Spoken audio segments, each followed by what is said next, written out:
Hello, everyone. Welcome back to Backlot Banter. I'm Tanner Dexter, joined as always by my fellow box office enthusiast, Tucker Hazel. We are here today to do our classic bit, talk some box office ballyhoo Is that a for bit?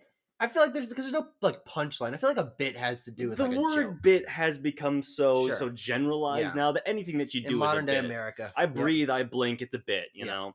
Anyway, Tucker, our bit today is breathing and blinking, Yes. but at the same time, talking about the box office results of August 2024. Yeah, we love a good August here on We love a Backlot good August, Banter. and this August was brighter in some spots, but also Yeah. very dark in some spots. Very dark and Whoa. spooky, and obviously some big July holdovers that Yeah. we'll talk about. But before we get into all that, I want to remind you to like this video, comment down below your thoughts on how the summer is sort of capped off with this month, and Yeah. if you like talking about movies or box office results or video games, music, cooking, we have all sorts of channels in our Discord Yeah, server. sure. That link is in the description. You can join there. That's Is there a cool. max number of channels you can have on a Discord server? Certainly Should we not. try to hit it?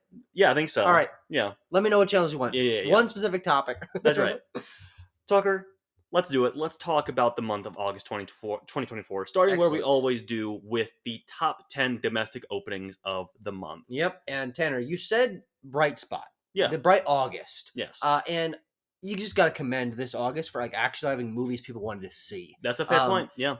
And especially new movies because Mhm. August is usually like there's maybe one and usually there's none. Yeah. And so we're looking down the barrel of It Ends With Us and Alien Romulus both making a very good opening Yeah. weekend and then both of them holding. Strong impression, strong hold for both of these films. It Ends Yeah. With Us did come out on top in terms of Yes. this opening weekend with By 50, a solid chunk actually. yeah, by $50 million. Mhm. Alien Romulus following up with 42. Yep. And then you have M. Night Shyamalan's Trap, which opened the month, hard to open against a week 2 of Deadpool and Wolverine, of course, obviously, yes. with 15 and a half. Then the 30th anniversary, not 30th anniversary, what am I No. saying? 15th anniversary of Coraline, with $9 million, also doing quite solidly for itself. We don't have a slide on that, so I just want to mention Yeah, it of here. course.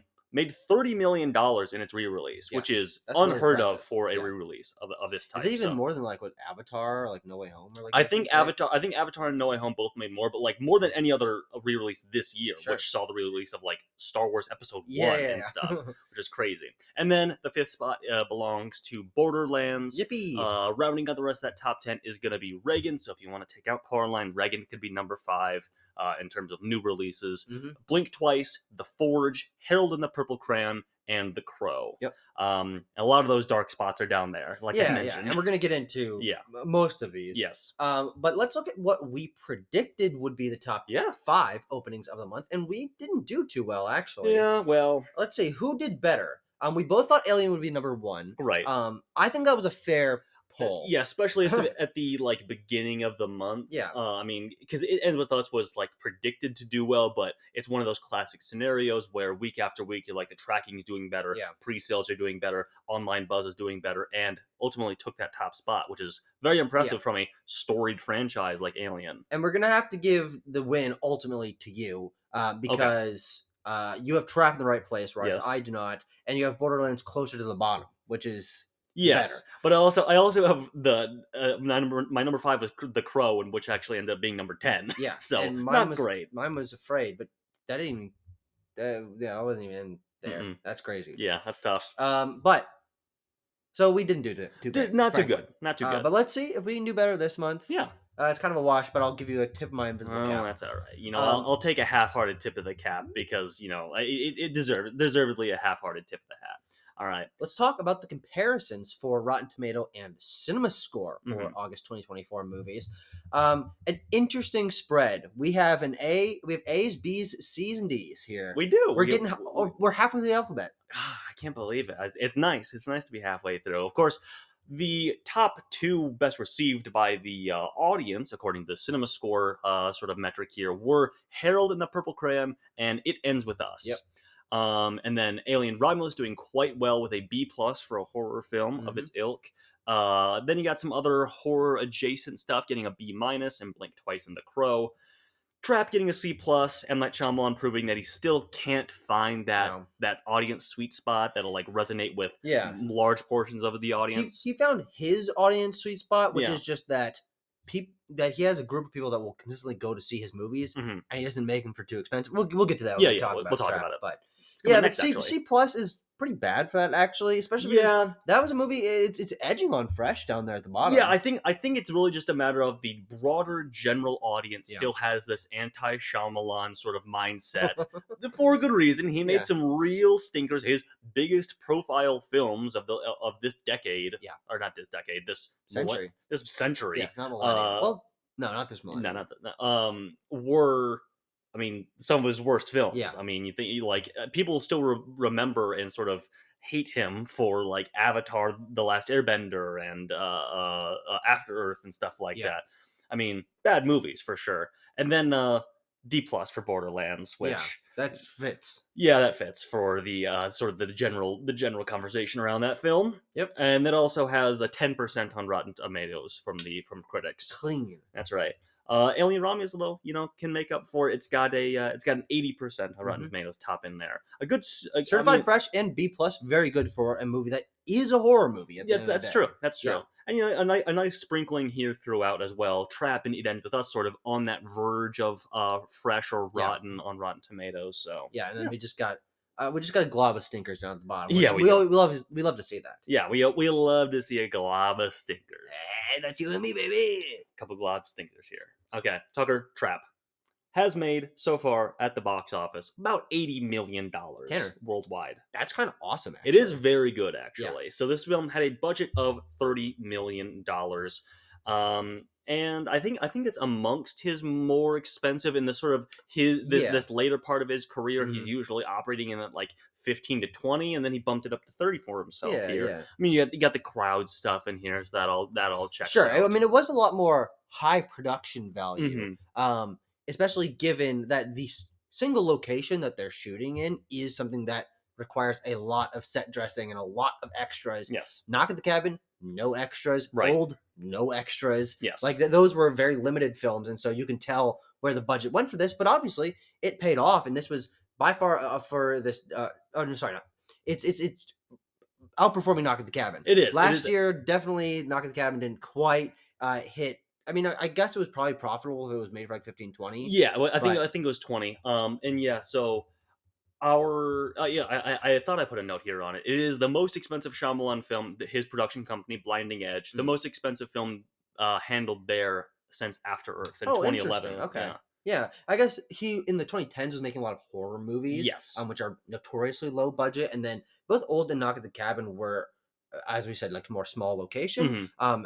But Trap making $80 million, I think I would have seen it doing worse than that, Yeah. just because we were coming off of Knock at the Cabin, which did not take off in any way. Mhm. But I think there's a good track record here for M. Night Shyamalan. I think sort of so. I building think- back confidence, because also Trap, especially on social media, much bigger deal than Knock at the For Cabin sure, was. for sure. It captured a certain audience mindset that like Knock at the Cabin or Old sort of retroactively Yeah. did in sort of an ironic fashion, but Yeah. Trap seemed to have more wholehearted supporters, even though much of the general audience maybe didn't care for it that much. Yeah. But this is the first Shyamalan film under his new first look deal with Warner Oh, okay. Brothers. I don't know how many pictures that is, Sure. but we'll kind of see. So Yeah. I suspect that we'll continue to see Shyamalan movies under that WB banner. Perhaps on a fingers crossed on like a yearly basis. Do we know if he has one next year? We don't know. I remember by the time Knock at the Cabin came out, he had already announced his next film or a date for his next film. Not the case right now. Oh, So, gotcha. but Yeah, he did say he has like 3 or 4 ideas in Yes. in the Shyamalan notebook. So Yeah. that's very And exciting. he can turn those around pretty quick. Yes. Anything else here? It received a SAG-AFTRA interim agreement to film during the strike. Yes. Why is that? Is it just because Blinding Edge is like a smaller production Yeah, company? it basically just means that Blinding Edge agreed to like meet SAG-AFTRA's Sure. terms for production and stuff like that. was So good on you, M. Night yeah, Shyamalan. makes sense. I mean, he is a writer himself, so I Yeah. think he's sort of he is sort of sympathetic to the strike causes that happened last summer. And the final thing I want to look at for in terms of the entire gross of this is that it did hold very well. A $15 million opening was actually below projections here. Yeah.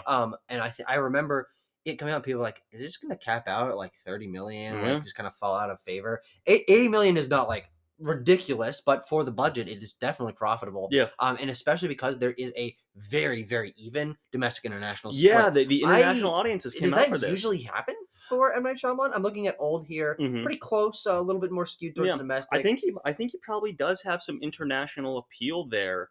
I think like even things like After Earth and Avatar, his two big budget stinkers that Yeah, did not fare well here domestically, did quite well overseas. yeah, So I don't know. He just has that. He has an international appeal yeah. that can really help his films, obviously, especially now that he is self financing and Oh, then selling absolutely. these to studios. Yeah, and what'll be interesting to see in terms of the first look deal, and it seems like from the movies he's made in the 2020s, they've each progressively gotten more expensive. Mhm. If he ends up trying to work his way back up to something that's big and like an Yeah, I don't event sort of know. thing, it would certainly be interesting. I guess I implicitly trust him to do what he feels right for his Yeah. own creative vision, because I don't think he's going to be roped into doing an Avatar again.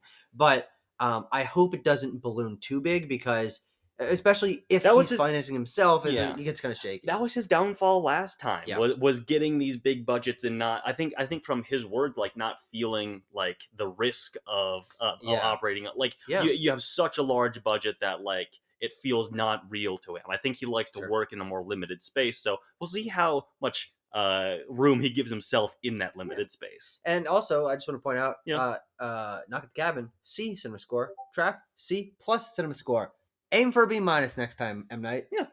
We're moving up in the We're world. moving up. We're moving up. We're getting there. We're getting there. Okay.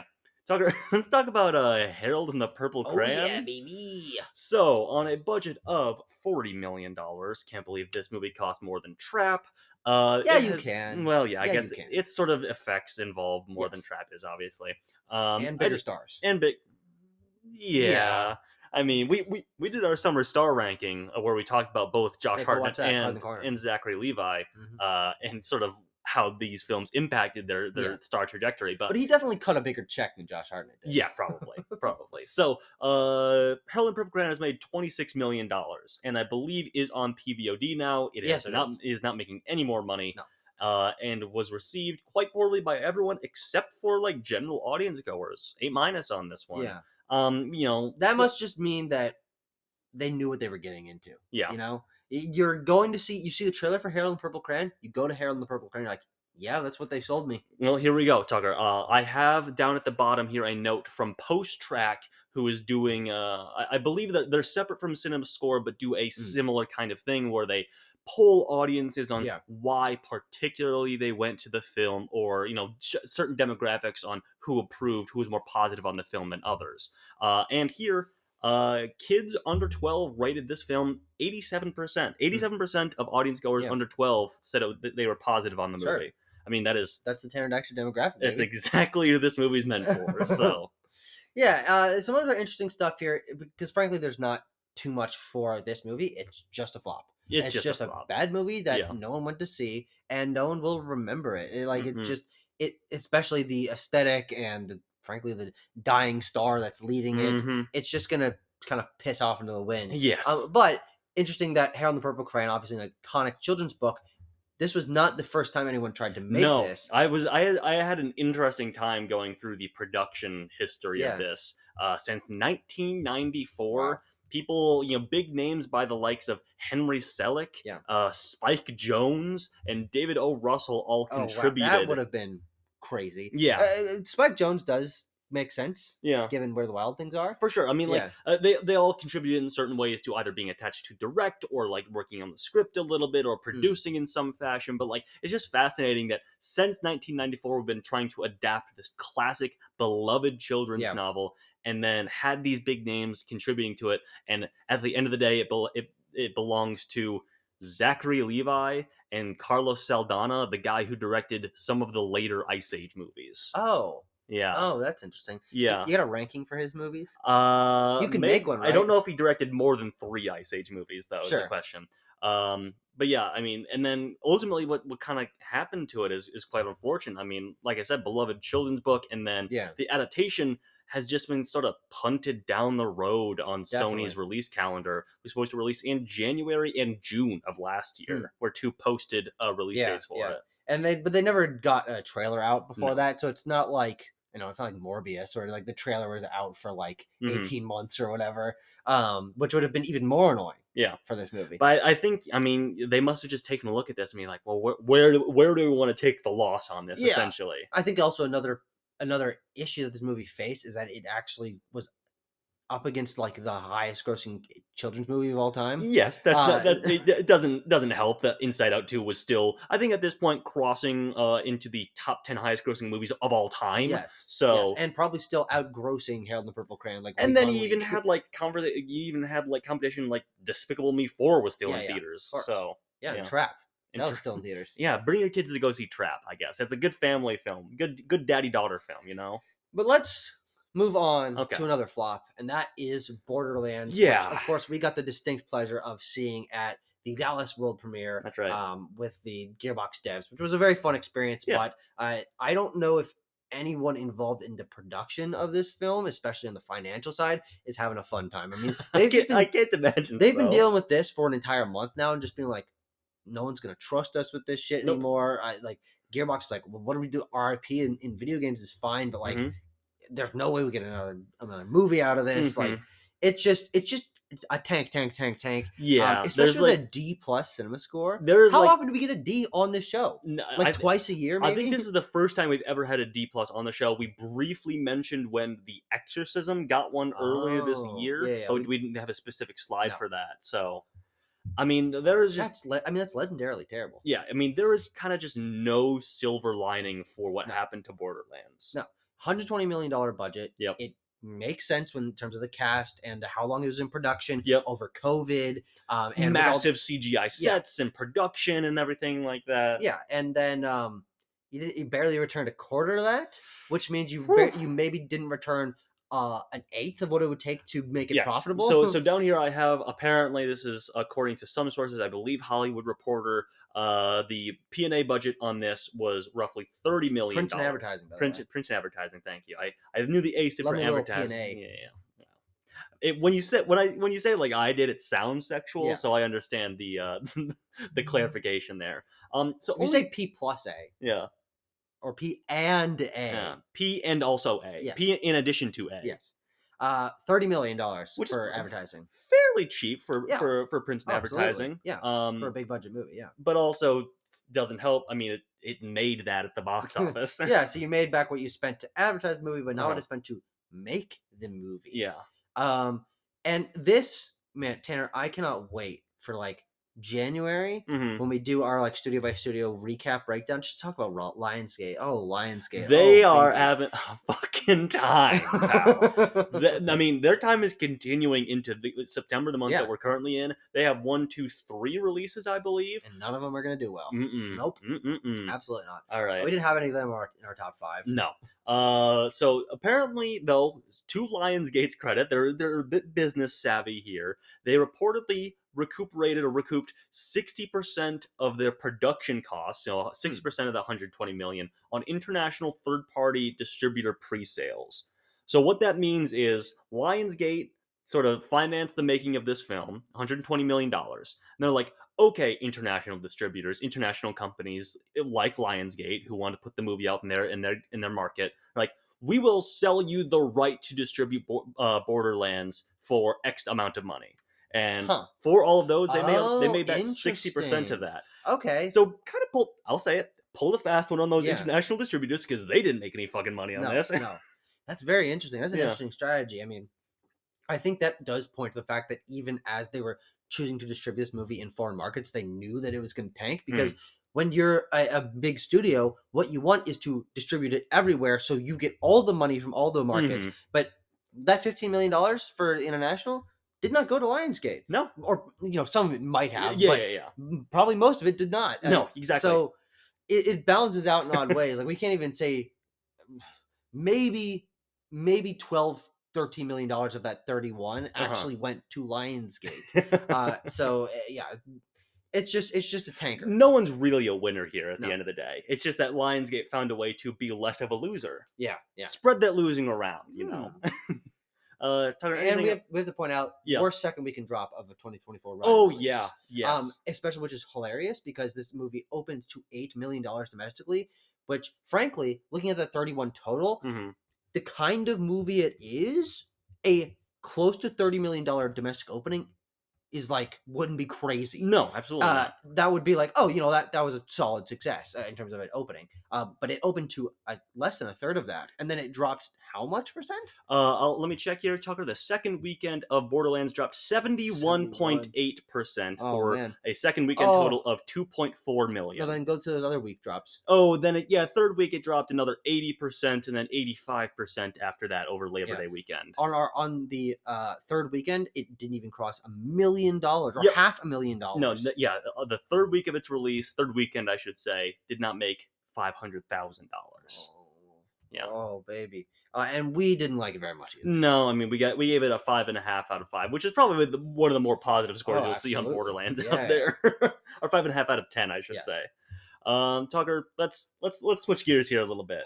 Switch Okay. gears here a little bit for something that vastly overperformed expectations, and that is the film It Ends With Us. This movie did so well, I just got chills looking at the budget versus the total gross. A $25 million budget for this Colleen Hoover adaptation, sort of rom-dram, Yes. and has made a running total of over $300 million, and counting. That's obscene. That's insane. Phenomenal. Yeah. And as you'll see when we get to it at the end of the show, that did crack into the top 10 highest grossing domestic movies of the year. It won't stay there. There's plenty of other big movies still releasing this year, but the fact that it was in there for any moment at all, it'll be there is legendary. Probably until Joker comes out. Yeah.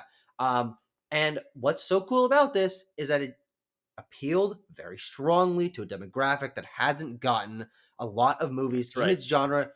What, 5 years, 6 years, 7 years? Post-track helping us out here, Tucker. 84% of the opening weekend audience was female, 68% of whom was under the age of 35. Yeah. And that 84% female, you usually don't want to see any demographic skew that big on or that high on any film. But clearly there's enough that age female demographic out there to where if you are able to properly mobilize enough of them, you're going to blockbust a lot of money. Yes, of course. Which is what ended up happening here. And that $25 million budget is, I mean, if this had cost $50 million, it would have been a phenomenal success. But the fact that this is probably the lowest budget to being in the top 10 highest gross movies of the year that we've seen in the last 3 years. It's just extremely impressive going on here. I mean, I think, every so often you have one of these phenomenons, and something like Twisters earlier this year is a solid example. I mean, talking about the second note I have here, you target your infrequent moviegoers, which Sony said that over half of those opening weekend ticket sales were from infrequent moviegoers. I'm not sure where that polling data came from. I couldn't find any data on that. It's just a sort of know the name and date of birth and identity of every single person who bought tickets, and they're like, well, how often has this person bought our movie tickets? That's right. They know exactly how many times you have gone to the movie theater. But no, I mean, it's something like Twisters, where like it targeted a different demographic, and that paid out quite well for them. Like every so often, you'll have something that breaks through past that like general going to the movies every weekend, every other weekend sort of person, and that's how you get a phenomenon like It Ends With Us. Yeah, and it also just seems to be well received. An A- cinema score is really, really good. Yes. Critics didn't like it so much, but at the end of the day, it doesn't matter. Yeah, it doesn't matter. I mean, it's right on the verge of being because fresh Tanner, too. Yeah. You know what this movie is gonna do? What's that? Fucking numbers when it drops on Netflix. Can you imagine? Sony's movies go to Netflix because they don't have their own streaming service. Right. This is gonna top those charts for like 3 weeks. Probably. Yeah, it's gonna be number one for a good long time on Netflix for sure. Which means they're gonna get a lot of money from this. You put, especially if you put this on there around holidays, Thanksgiving, Christmas. Yeah. That's when they're it's gonna nice do family it. movie. I did see some TikToks about like people sort of criticizing this is getting into like drama surrounding the film. Blake Lively for like acting as though this is kind of like a fun, sexy, maybe like rom-com kind of movie in the marketing, and people going opening weekend and being like, holy shit, what the heck? Yeah. I don't blame her for that. I think it was a marketing decision. People don't go to see like sad drama movies much anymore. I think it also speaks to like, it's not that everyone, every one of those $50 million opening weekend tickets were people who were like big fans of Colleen Hoover, had read the book, knew her work. Yeah. It goes to the point, show that like Sometimes it just takes like a movie with some solid buzz around it, some really solid marketing, people Yeah, being like, "Oh, it's not like an action movie or a horror movie. yeah. It's got Blake Lively, who I recognize, and it seems to be some sort of romance narrative." That's really all it takes. Which is impressive for the modern box office Hmm. because a star-driven film like this doesn't really happen that Yeah. often, and that's just exciting. And hopefully, things like this and anyone but you being such a success late last Hmm. year, I hope that this smaller budget, star-focused drama, comedy, romance thing is able to start to crawl back Hmm. because this was the highest grossing movie of this month. It And was. Tanner, I do have to say, I kind of realized I think this might be the first time since we started doing this we didn't review the highest grossing movie of a month, That's a great point. That's a which is a great little point. unfortunate. Yeah, I It's mean, like, damn, we broke our streak. yeah, we did. I mean, it was just a matter of us coming back from Texas and Yeah, yeah. seeing this a little late, and yeah, all that. But Tucker, speaking of stars, I think this is the final 2 points I have here. So let's set a couple records as well alongside Deadpool and Wolverine, because of course Blake Lively and Ryan Reynolds are married. Blake Lively appears in some fashion in Deadpool and Wolverine, Mhm. and Ryan Reynolds apparently wrote, at least did some rewrites on some scenes in It Ends With Us. So they are sort of inextricably linked. Married, some From might say, like well, sort of like married to each other. yeah, the films, the people are, and of course at the box office they are as well. This is Yeah. the first time in Tucker. This is the first time in August that that two films, the top two films, gross more than $50 million. Sorry, do you mean ever? Yeah, Wow, yeah. that's amazing. The top two films at the domestic box office gross more than $50 I million mean, dollars in I August. feel like I remember like August or September of like 21, 22 or Mhm, whatever. We were looking at, oh, this is the first time in months or whatever that mhm. every movie in the top five made more than $1 million. Like Yeah. we're usually talking about August that are so down in the dumps Mhm, that top fives off across the board aren't doing well. So seeing two movies obviously holding over of like one mhm. of the biggest movies of all time Yep. certainly helps that, but it outgrossed Yes. uh Deadpool and Wolverine. Yeah. No, it Not for didn't. open weekend. Yeah, Sorry, my bad. not opening weekend. It was number two in its opening Yeah, weekend, yeah. but to that point, it is also the first time since 1990 that a married couple have occupied those number one and number two spots. Previously went to Bruce Willis and Demi Moore. I believe Bruce Willis's was Die Hard 2, and Yeah. Demi Moore's was Yep. Ghost. Yeah, that sounds about right. So yeah, cool So, stuff. oh, I mean, Cool it stuff. heals our soul to like be talking about, oh, Hair on the Purple Crayon, Borderlands. Hmm. Oh wait, something people actually want to see. Yeah, Tucker, let's keep riding that high into another film that performed quite Yeah, well, Alien yeah. Romulus. So on a budget of $80 million, quite light and quite heartening to see a blockbuster A franchise franchise blockbuster. Yeah. with a budget like that. It has made actually more than It Ends With Us with $314 million. Yep. So Sure, but yeah, but not domestically. no, So, of course, that which is is why worldwide. it hasn't crossed into the top 10. It has with us has made more money in the United Mhm. States or domestically, which is not just the United States. I believe that also includes Canada. Okay, sure. Just want to make Just sure went out. everyone knows. But man, this is a nice one all It's around. good eating. 80% Rotten Tomatoes, Yeah. B plus cinema score again for a horror movie, which Mhm. this was marketed as very Very good. good. And highest grossing horror movie of 2024, and just it slowed down, but it Yeah, made what it I needed mean, to. it'll cross $100 million domestic. Oh It'll yeah, make that domestic yeah, century mark and everything. Actually, by the time that you're watching this, it probably already has sure. done that. So it is, Tucker, the highest grossing horror film of 2024, the second highest grossing alien film behind Sure, Prometheus, unadjusted for inflation of course. specifically. And another one of the big success stories that were initially set for a streaming release. That is, before the film actually started streaming, Disney changed up its strategy. So it's not like a lot of times where they like the studio execs watch the movie and they're like, we should put this in Yeah, theaters. This actually happened before production Okay. began. I think that there is a backlot banter video in the future, maybe Mhm. after Moana 2 comes out, Sure. of just this like track record of these Yeah. movies doing actually better than people expected. Like Yeah. there's a It lot of like movies in the last year and kind a of half. always. I mean, you probably only hear about the ones that pay off. Is kind of the That's a thing. good It might point, be yeah. it might be selection bias a little bit. Well, Is like, did you know that they were gonna put this on yeah, streaming? that's true. Was like, if Afraid was gonna go to streaming, you probably wouldn't hear about it. Well, because it would have just come out on stream, no one will watch it. That's a fair point. Um, Yeah. and you wouldn't have even seen the trailer. Yeah. Yeah. I do have to say, the Woman in the Water didn't quite. Oh Oh, yeah, Young Woman in the Sea. Young Jesus Woman in the Christ. Sea. Young Woman in the Sea did not. It's a little Yeah, selection bias yeah, there. yeah, yeah. That's a good point, actually. But Alien Romulus, I think this is easily the best movie of last month, Yeah, I without think so any too. competition, frankly, for I think so me. too. And I think this does mean that there is still a hunger for this sort of high budget horror, Hmm. which we haven't seen much of. And I think that we'll get a sequel to it, which is really Yeah. exciting. Yeah, I'm also very excited by this. I mean, this is a good feather in the cap of Fede Alvarez, Yeah. who is maybe floundering a little bit. I mean, Don't Breathe was somewhat of a phenomenon as well, and Evil Dead or sorry, not Evil Dead Rise, just 2013's Evil Dead Yeah. had like mixed reviews and everything, but he did very good work Yeah. here, and I think he will sort of be catapulted into some more interesting territory Definitely. from here. Definitely. And we also have to give major props to Kaylee Spaney, who is Yes. the star of this film and who this is easily the biggest opening of her career.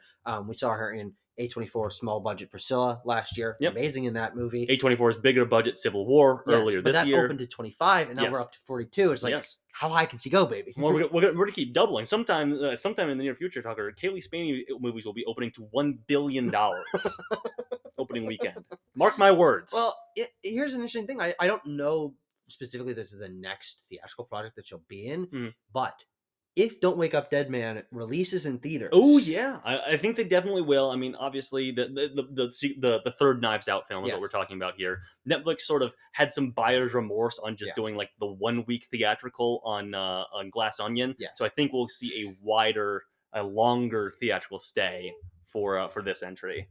Yes. Good on her. Yes. Good on everyone involved. It's a win all around. I have seen some people saying like this could have been bigger. For $80 million, like tripling that, yeah. I think we're fine. I think they're probably okay with having the second highest grossing film of the franchise. Not tripling, almost quadrupling. Yeah. Yeah, and probably quadrupling when all said and done. Yeah. We're good here. We're happy. We're at the bottom, good. you say 52% of audience members cited another post-track data point. Fandom here. for the series as the reason they went to the film. Yep. Which is interesting because that's half, but that means there's 48%, another half that we're like, oh, it looks cool. Yeah. They like they might be familiar with Alien, but we're not like, I'm such a huge fan of the franchise that's why I'm going. They cited other reasons for going opening weekend. Yeah. Which is pretty neat.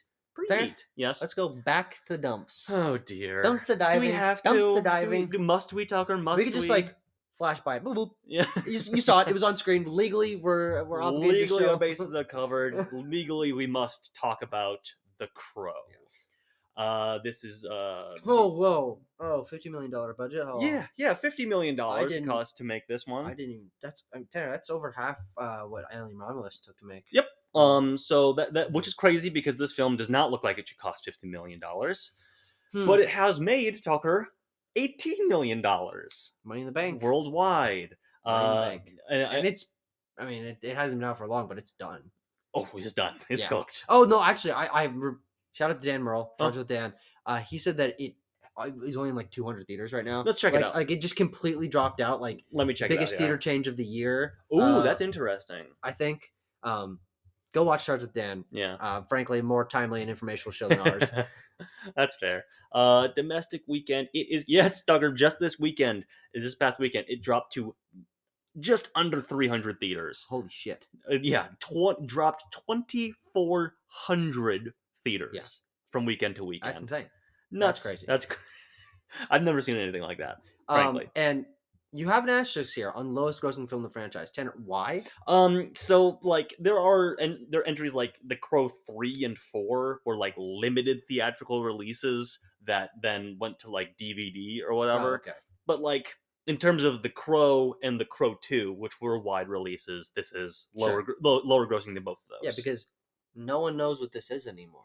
I mean, people are shouting from the rooftops. We want The Crow. Where's The Crow? We were all just busy that weekend.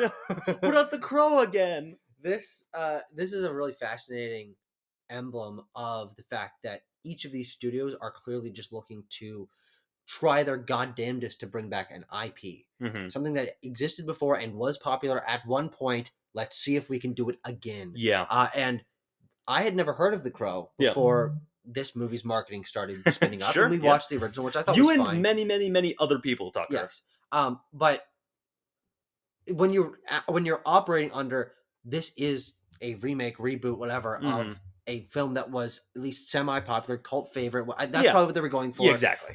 Of the past, there still needs to be some level of recognizability to get mass audiences to go out to a movie that you're going to pay $50 million for. Yeah. I mean, this movie should, based on its budget, should have made at least $150 million, something Yes. like that. And we're barely over a tenth of that. It didn't open. It opened to less than a tenth of its budget. Oh, Yeah. Whoa, that can't happen that often. No, probably not. Holy shit. So this debuted in number 8, by the way. So we're sort of talking about our strong holdovers from July, and then some big boys like Alien and It Ends With Us. All those work to essentially push something like The Crow down to number 8 in its opening weekend, and then fell to number 13 the second weekend. Yep. Fell quickly out of the top 10. And this is also something that they just try to do for a long time. You have here at the bottom, it says, the project went through 4 directors, 7 writers, and 12 stars since 2008. Yeah. Any directors of note? Actually, yes. Let me go ahead and pull this up. Well, here's the thing. I usually can faff about a movie. Can't faff about The Crow, didn't see it. Yeah. Oh, I see. So, I'll have to go back and catch that one. I mean, I would say that Bill Skarsgård probably like the least notable star that was once. Least notable. Yeah, for sure. It's pretty notable. I mean, he's fairly notable. When you have names like, I'll start with the stars first here. When you have stars like Mark Wahlberg was initially cast in 2008. Also names like Bradley Cooper, Channing Tatum and Ryan Gosling were also rumored. James McAvoy. Let's see. Tom Hiddleston, Alexander Skarsgård. Is Alexander bigger than Bill? I don't know. I don't think so. I don't think No, so. I don't think so. I mean, but in 2013 though, Tucker, in 2013, I have no idea. Yeah. I don't know. Tanner, can you name an Alexander Skarsgård movie from like the early 2010s? No, you can't. No, I cannot. No, you cannot. Was he? No, that's Alex Pettyfer. Never mind. Yeah, Nicholas Hoult was once attached as well. But no, and Jason Momoa was a big one that was attached at one time as well. Tucker, directors. Let's see what I can do for directors here. The directors of note, I'm not sure. Well, yeah. So this was a stinker, and guess what, Tanner? Yeah. Ring a ding ding, ring the bell. Oh, ring the bell. A Lionsgate failure. It is another Lionsgate failure. Those are just stacking up. Mm-hmm. 2 of the biggest failures of the month, both from Lionsgate, and we're looking down the barrel a couple more. More and more. So yeah, one last thing I want to know, just another, bad feather in the cap of The Crow, a crow's feather, a greasy crow's feather. It covered in oil or whatever he put on his face. Yeah. Well, I guess before I knew that it would drop to less than 300 theaters in its third weekend, it was on track to earn less than $100 per theater in week 3. That's like 5 people. Yeah. Going to see a movie. Anyway.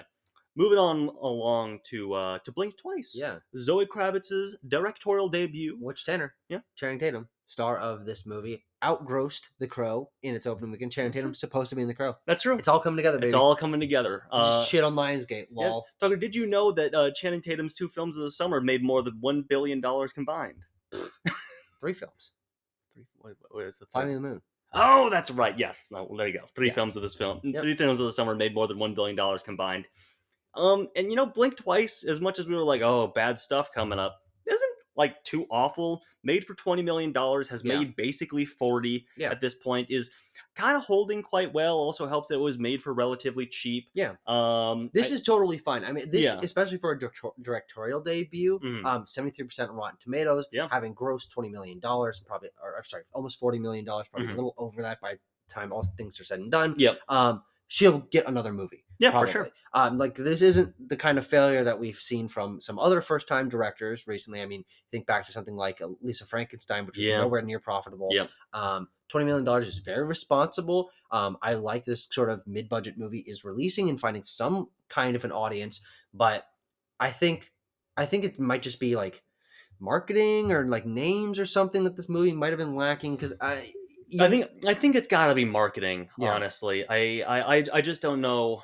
Otherwise, I just don't know what else you could say, because like Channing Tatum is obviously all over the marketing of this, and it doesn't have But Like, he's not the star of the movie. no, he's not. But I mean, his face is on the poster, and then you have some like newer stars like Asia Arjona is in Oh this, yeah, and some like recognizable faces, but not necessarily draws like Christian Slater and Haley Joel Osment are sure, in sure. this. Yeah, that's true. Like people that they would recognize, but it's really just a matter of like, do you want to see this sort of mystery thriller thing? Yeah. Yes or no? And a solid size audience turned out for it. B minus is pretty bad. For, I mean, this isn't a horror movie. We Yeah. can't give it a bump for But it's that. also it's kind. Well, I guess at the end of it, it's no spoilers for Blink Twice, by the way, because you haven't seen it. But at the end of the day, I guess it's kind of supposed to be a feel good thing, like a A not, family movie. not like a family movie, more like a bad people Oh, that sure, we get sure. revenge on bad Yeah, people yeah. thing. Fair enough. Yeah, Um, but yeah, I was about to say this was the least notable film we talked about, but technically this was bigger than The Crow, yeah, which is just funny. yeah. It's made almost $20 million more than The Crow Impressive, total. impressive stuff. Um, Most movies have made about $20 million more than The Crow. but this opened at the exact same time as The Crow, Yeah. and this opened in fourth place, Yes. whereas The Crow opened in at eighth, yeah. which is just, I mean, that's crazy. Yeah, and it has remained in the top 10, like I said, holding pretty well, Yeah. dropping only about 30%. That's really good. That's really good. The Crow is dropping, 60% in its second weekend. This dropped about half that. So yeah, I also just noted because the other details on this were quite sparse. That the first time I've ever seen like a widely dispersed trigger warning for this film.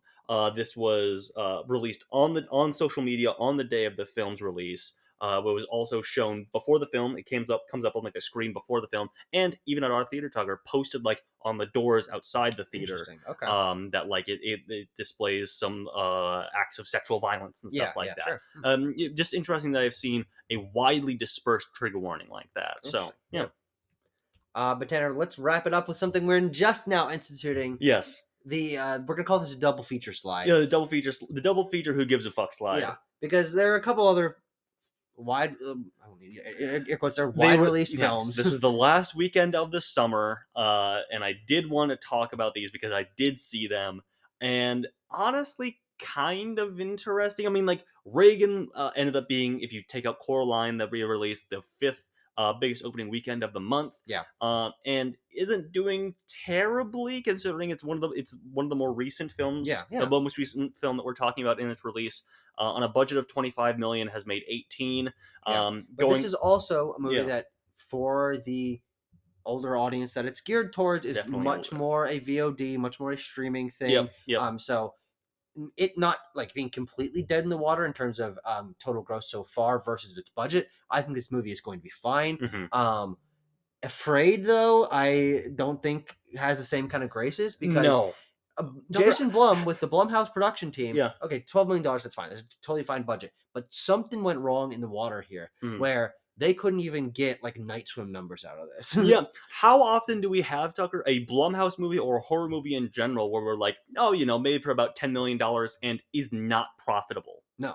And not only not profitable, opening to under $4 million. I mean, there's usually like at least a $9 million opening audience that are just like, oh, I'll go to whatever whatever horror movie's out. But it's marketing. Yeah. This movie's first trailer was what, a month, not even before it came out? I think about a month. I think roughly 4 weeks before the release date. Yeah. And John Cho and Catherine Waterston, not the biggest stars, not that necessarily matters. Yeah. There's no iconography for this film. There's really not much of a unique hook. No. I just horror completionist in my mind, like, okay, I missed a Blumhouse movie, I gotta see it. But there's no saving graces here. No. And I especially feel bad for the stars of this film. Of like, they're like, they got contracted into this. They're like, look, it's gonna at least be profitable, but like, I guess not. Yeah, I mean, it's just, both of these films have roughly a 20% on Rotten Tomatoes. Yeah. A 6.5 and a 5.1, and then Reagan actually got playing to the demographic. Obviously, Reagan got an A cinema score, and Afraid got a C+, which is more standard for what you're seeing for opening weekend horror films for a cinema score. So bad stuff for both of these. I could see Reagan breaking even on its budget, but probably not more than that. No, that's fine. Yeah. That's fine. But we also do want to take a look back at the July movies that held very well, which What a month for holding. Holy moly! We're going to be talking about Holy 5 films. mackerel! Looking back here, Despicable Me 4, which opened early in July. That's July 4th. Yes. Movie now has been out for 9 weeks and it's almost made $1 billion. It's right Oh, there. it's almost there. Let me It's get not gonna. let me It's not get gonna the cross let me it. get the most recent numbers on this. Let's see if it has made any more since I punched this in there. Because since it has, I just want to see how close it is. Okay, hang on. Okay, we could get there. Yeah. Okay. It's actually at 931, which you Yeah. guys are seeing now.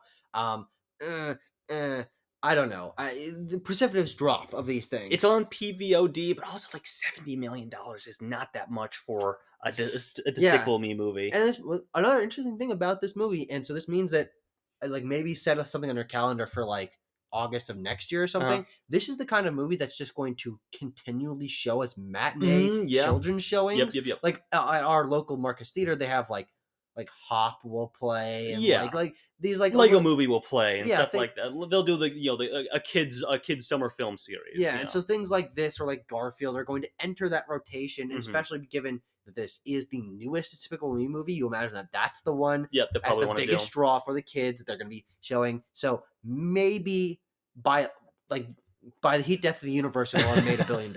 We'll see. But still, $931 million. Not like that's amazing. That's huge numbers. Maxine has made a little less than $150 million more in that time. Made about $1 million more since we last talked about it. Longlegs, I wanted to put this in here, crossed $100 million since we last talked about it. Not domestic. Of course. These are worldwide numbers that we're talking here. Made $20 million more dollars in another 4 weeks. Like, pretty solid. Really good. Really interesting that this is like the indie horror breakout or indie breakout period of the year. Yeah, and made for under $10 million. It's a massive return on investment. And you just gotta hope they're starting the marketing early for the monkey. They are. That Osgood Perkins name just builds momentum. That's right. God, I want to see please. Gotta see his name up in lights. Yeah. That sounds like a Maxine line. Yeah. But I don't have the same confidence that the monkey will make $100 million. It's February and not like middle of summer blockbuster season. You also can't pull the scariest movie you've ever seen ever in your life. Holy shit! You'll shit your pants 2 times in a row. But maybe it's scarier. Maybe it is. It certainly looks bloodier. I'll give it that. And then Twisters in week 7 of its release has made $364 million. And that's basically done by now. Yeah, it's basically done. And is that on PVOD? I think it might be. I think that sounds right. But I mean, quite solid for this summer film that we both enjoyed quite a lot. And of course, Deadpool and Wolverine did make $1 billion since we last talked about it. It's now sitting at about $1.26 billion. Billion. And it is neck and neck with Inside Out 2. Yeah. It'll be very interesting.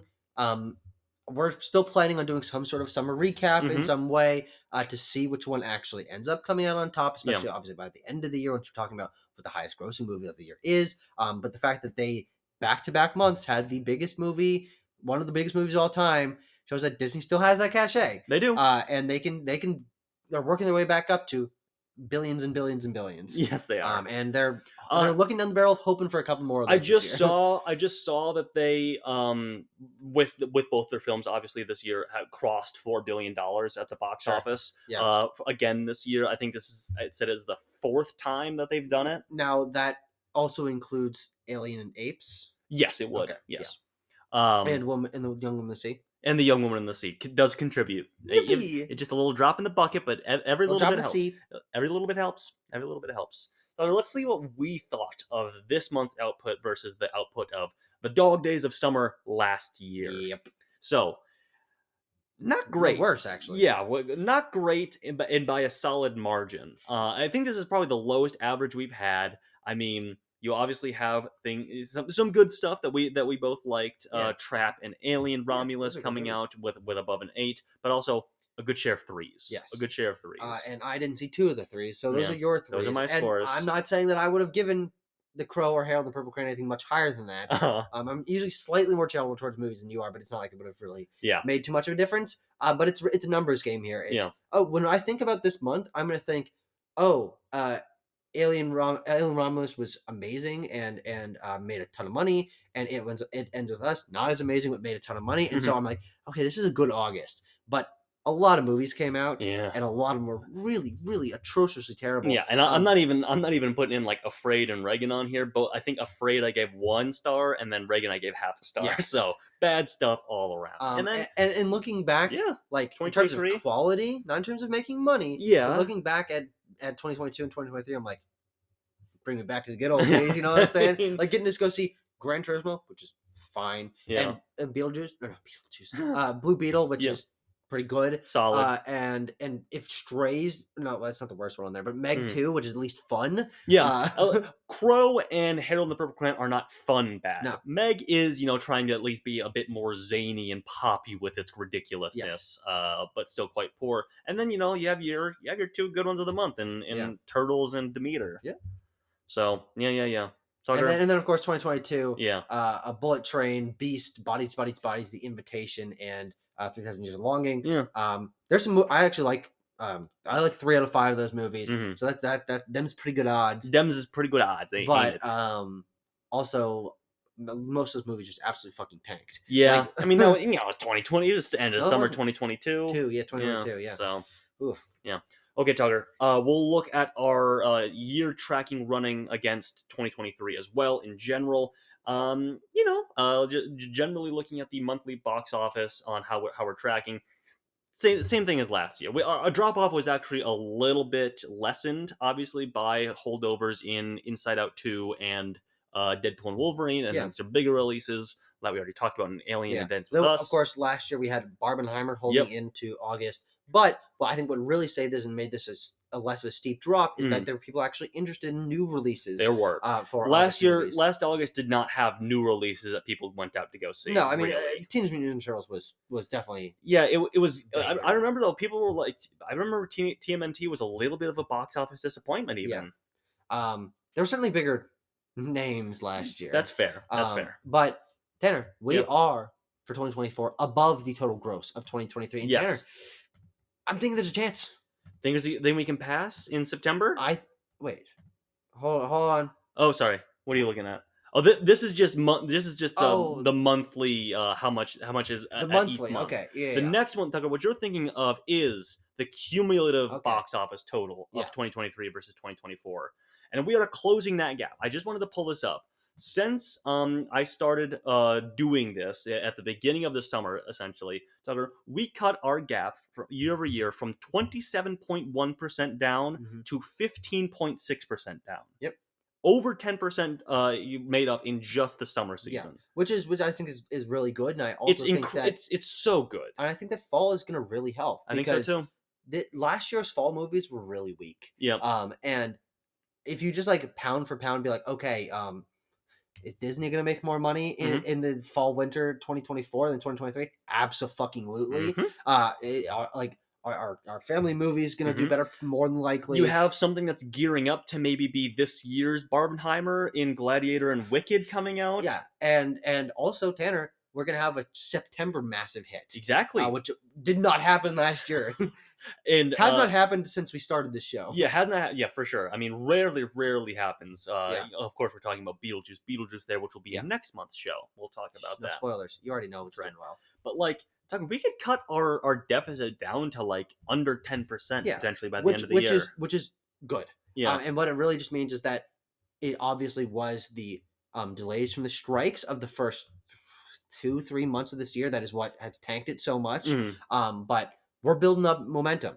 And hopefully a lot of these successes turn into more successes down the line of things like It Ends With Us. Okay, that gets a sequel in 18 months or whatever. Then that demographic is still continually coming back. I get another Alien movie, another Apes movie. Like we're building these hopefully to start grossing more. Disney is back on track. Marvel, it seems to be back on track. Like 2024 is making less than 2023 because 2023 had $3 billion movies. But I think this year is an interesting momentum building, especially from a super slow start of the year. Yeah. And the reason I put those percentages in there is mainly because I remember seeing our articles when we were making our box office predictions at the beginning of the year that 2024 is looking to maybe be down like 20%. Yeah. And we are doing quite well. We're doing quite well for ourselves. So I just want to keep a track on that. So So let's look at the top 10 highest grossing films of 2024 at the domestic box office. Yep. Not a whole lot new here, except, of course, as we mentioned already, number 10, that spot now belongs to It Ends With Us, Yep. with $141 million domestic. Yeah, and it's not going to move up any spots. It's certainly not going to make another $30 million. Yeah. But what do you know what it replaced? It replaced Quiet Place, day one. Oh, that's right. Yeah, I just saw you edit Yes. that like an hour ago. Yeah. That's pretty crazy. Yeah. But not really any other changes except for some of these movies at the top making more money. Yeah, than I they mean, had I before. updated the numbers for Inside Out 2 and Deadpool and Despicable Me and Twisters, and that's Yeah. about it. Yep. But Yeah. Godspeed It Ends With Us being on here for a month, maybe two. Yeah, I also want to point out, if any Sony executives are watching this, you did a great job with It Ends With Us. I want to commend you there. But if you can just put out Bad Boys Ride or Die, just for maybe like 1 or 2 weekends. Yeah. Because it is $20,000 away from passing Kung Fu Panda 4. Now that's crazy. $20,000. And unfortunately, Kung Fu Panda 4 does keep that same thing that we're talking about with Super Movie 4. That's probably a matinee thing, so it's making money right now where Bad Boys 4 is not. But one thing that we missed out on this year, and it's interesting, we never even talked about this. Yeah. There's no National Cinema Day this year. Yeah. And so something that might have been slightly holding over into that space, like Bad Boys Ride or Die, never got the chance to have a couple extra $1 million for National Cinema Day happening. I'll look into that. I don't know why that didn't happen this year. Because it would have happened like a week ago at this point, normally. Well, you know what's interesting? What? Is usually National Cinema Day coincides with one of the weakest weeks of the year. It really does. Trying to bring back momentum, and it has helped for the last 2 years. But we had movies that people cared about. You had multiple movies people cared about. And a movie that opened to over $100 million. Which No. Labor Day weekend is never... is never... Isn't it like... I thought it was like September 3rd a year or two so ago. that would have been when you saw Reagan and... which was a very weak month. Yeah. Very, very weak weekend, Yes. Exactly. Okay, so let's do headlines, and then we'll wrap it up for the look ahead to September. So, Tucker, just started off here. I wanted to just go over to our old pal J.J. Abrams, who signed a new film and TV deal with Warner Brothers. I haven't heard of for the entire decade. Well, Tucker, that's interesting that you point that out, because if you remember, he cut a deal in 2019 with Warner Brothers for a first look deal, millions and millions of dollars he got from them. Yeah. And this was, I guess, in the lead up to Rise of Skywalker? Yes.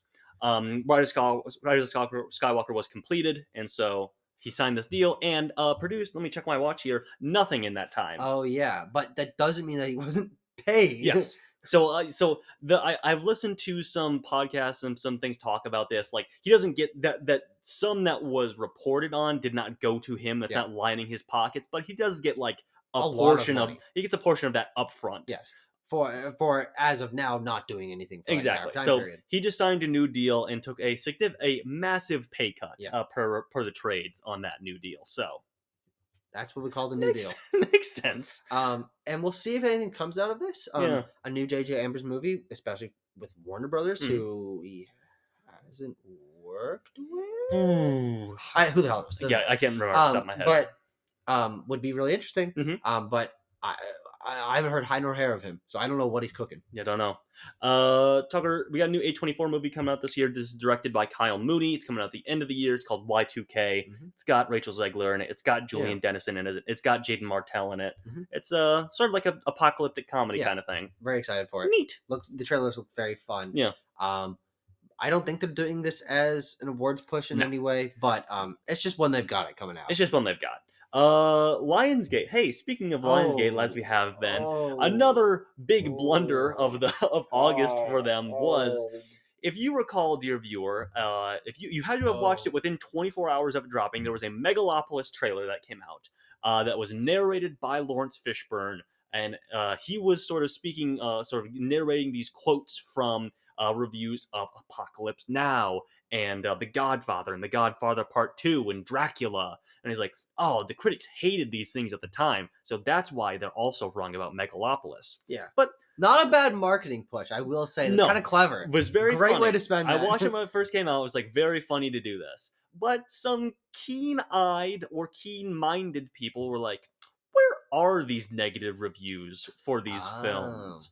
Exactly. And come to find out, they were not real quotes.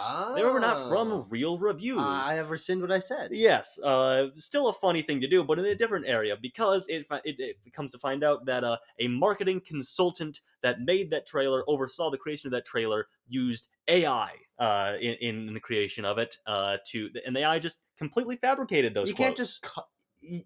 I'm just. People are lazy. You Mhm. can't just come up with a bad review quote for Apocalypse Now. Like that's not impossible Well, to do. it's not so much that they like we're gonna use AI to make something up. They're like AI, find me negative reviews of Oh. these Huh. films, Okay. and AI, as it often does, will just make shit up. Oh, gotcha. So Lionsgate has fired that marketing consultant, as you might Sure. expect, and pulled the trailer from Yeah. online It's still availability. somewhere probably. Yeah, I mean, you can still find it on Twitter, Yeah. The dark web. and screenshots of it obviously are out there. So Twitter yeah, is the dark web, really. really, it's the darkest of webs. We also have Edgar Wright's Running Man Hmm. remake starring Glenn Powell, starting filming in November. Yeah. The Glenn train. We got to come up with a term Uh-huh. for that.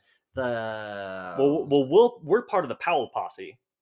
Did you just come up with that? I just came That's up with pretty good. that. Yeah, Yeah. the Powell. The the Powell Parade keeps on The Powell trucking. Parade is pretty solid. Keeps Yeah. on trucking. Uh-huh. I think that he especially can make this big. I think so too. And it's gonna be cool. Hmm. And honestly, he's stepping into the shoes, Running Man, Arnold Schwarzenegger in Hmm. the 80s, 90s. 80. No, I think early 90s. Okay. Glenn Powell, I believe in you. I believe him too. I believe in you. Yeah. We have Wolves being removed from wide theatrical release and now streaming on Apple TV Plus on September 27th. Tanner, Yeah. does this mean it's not in theaters at all? Limited theatrical release on the 20th, and then probably immediately being pulled from those theaters to go to Apple TV Plus. I'm imagining your Apple right now. Yeah, yeah. That's so annoying. Because people, I guess audiences, Tucker, you know who they don't like? Brad Pitt and George Clooney. Nope. Famously, audiences don't go to see their movies. Oh, like Ticket to Paradise and Or Bullet Train. Yeah, Yeah, famously unsuccessful movies No, at the that no box one cared office, about. especially for their genre and the time that they released.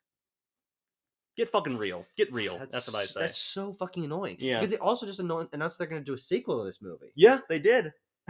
Straight to streaming sequels. You know what builds success for Uh-huh. sequel? People seeing your fucking movie in Yeah. theaters, especially. God Yeah. Lord. Yeah.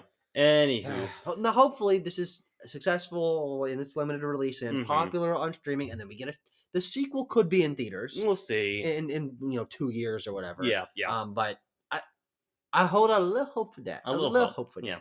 It's also directed by John Watts. Yeah, lest we forget. Who makes movies that make a lot of money. Yeah, $1 billion. Yeah, but also those movies have Spider-Man in That's them. true. So, the new Jurassic Park movie, this untitled Jurassic Park movie, did get a title over the last month. It's called Jurassic World Rebirth. It's in theaters next July. Sure, buddy. We'll see if that Hey, sticks. they released those stills. They made it. I guess they have started filming. Yeah. Okay. All right, we'll see.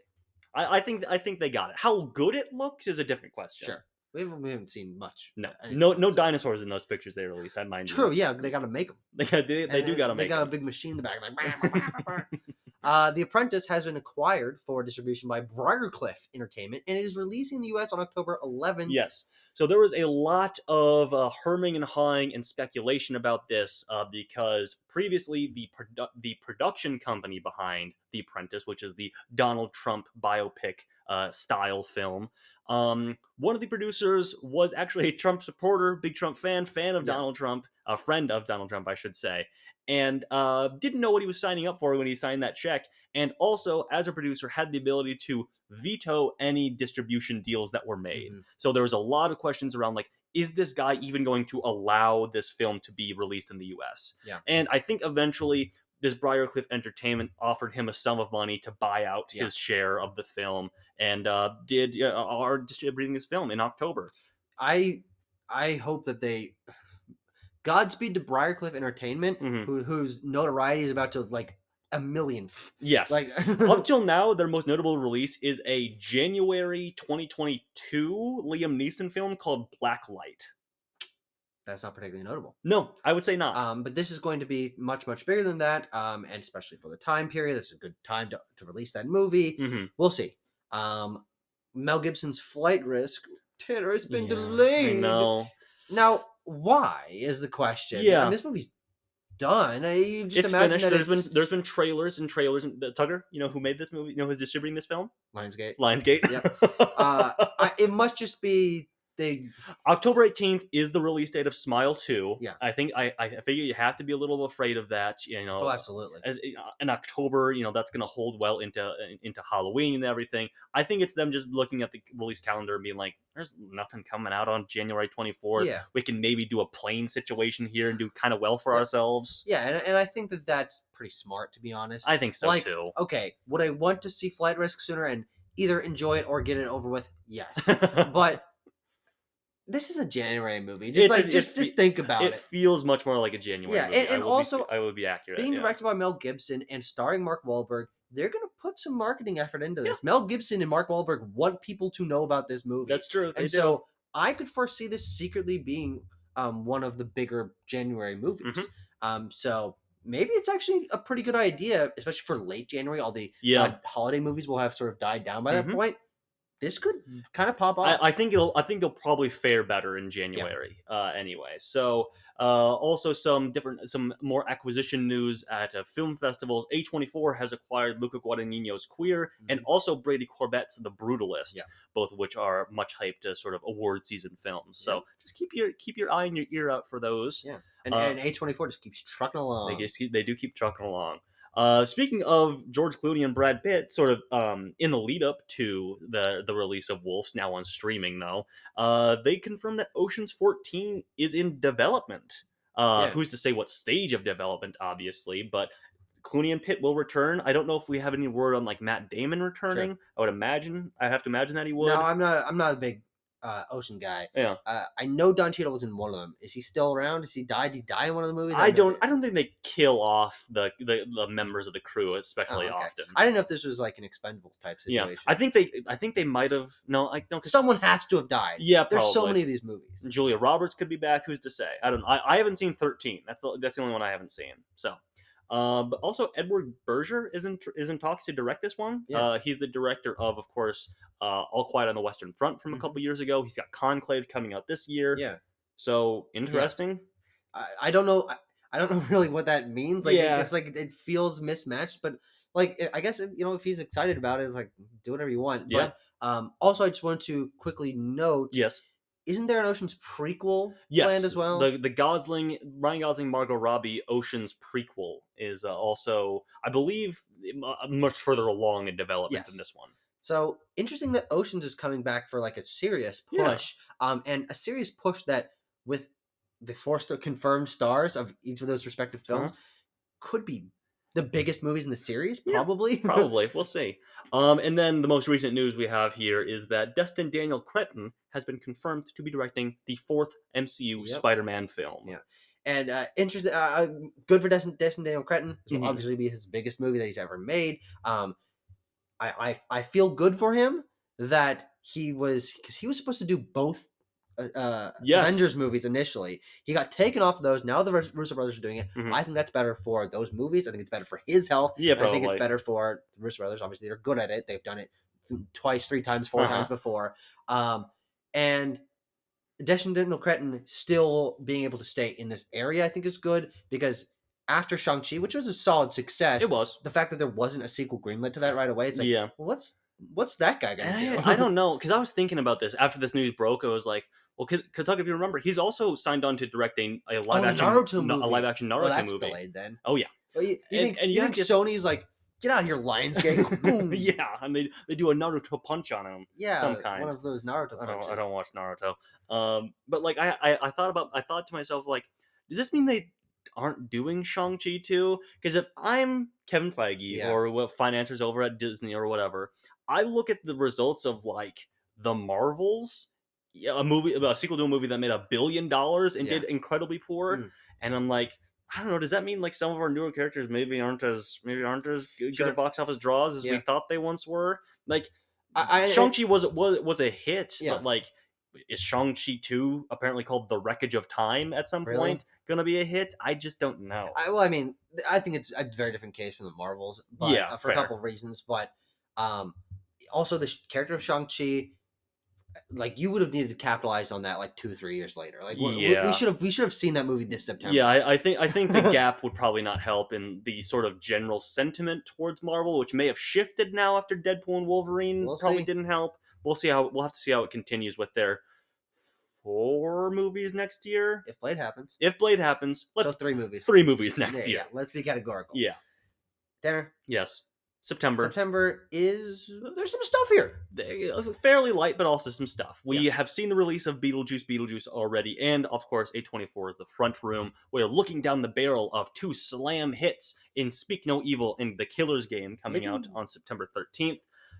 September 20th sees a new Transformers film, Transformers 1, and a Halle Berry horror film called Never Let Go. And then, of course, the end of the month is Francis Ford Coppola's much, let's say, controversial film, Megalopolis, alongside another a DreamWorks film in The Wild Robot. Yeah.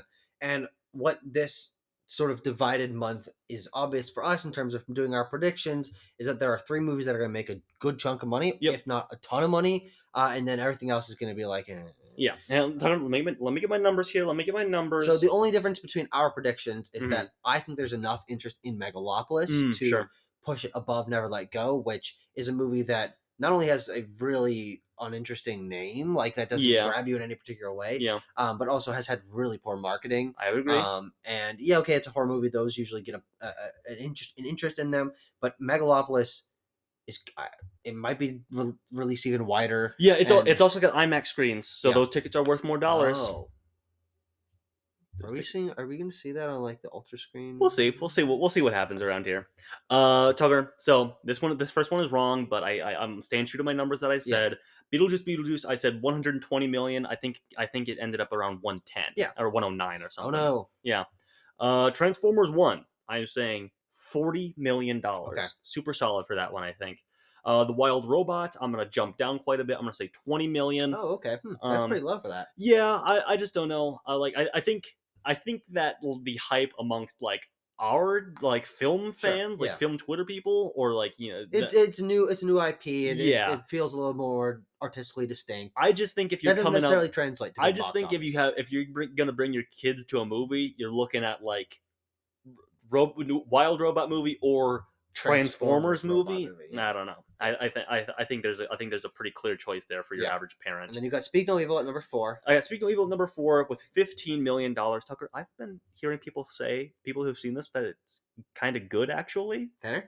That sounds hilarious. Very Is there a funny. better turn of events than that? I don't know if there is, but yeah, I'm gonna say 15 million for Speak No Evil, and then Never Let Go. I'm gonna half that and say $8 million.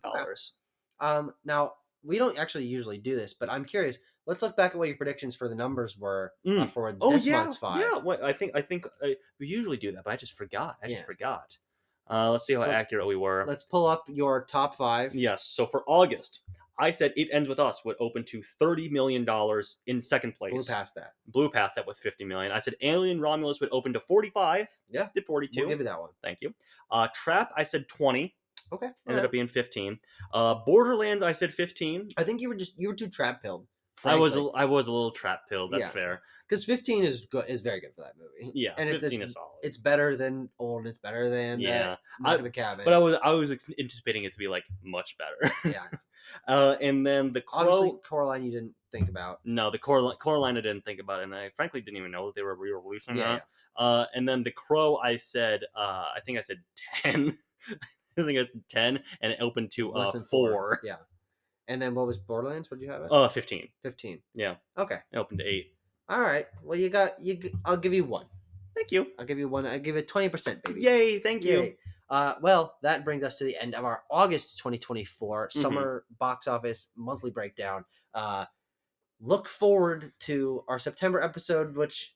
I mean, is it gonna? I can't imagine it's gonna be more interesting than this month. Yeah, I mean, it'll be interesting to talk about Beetlejuice. Obviously, we'll see how well Transformers does, and I mean, there's gonna be a lot of points to talk for under Megalopolis for sure, and maybe. And then we'll pick up some steam October into November into December. Things start to build up. That's right. Thank you very much for watching, everyone.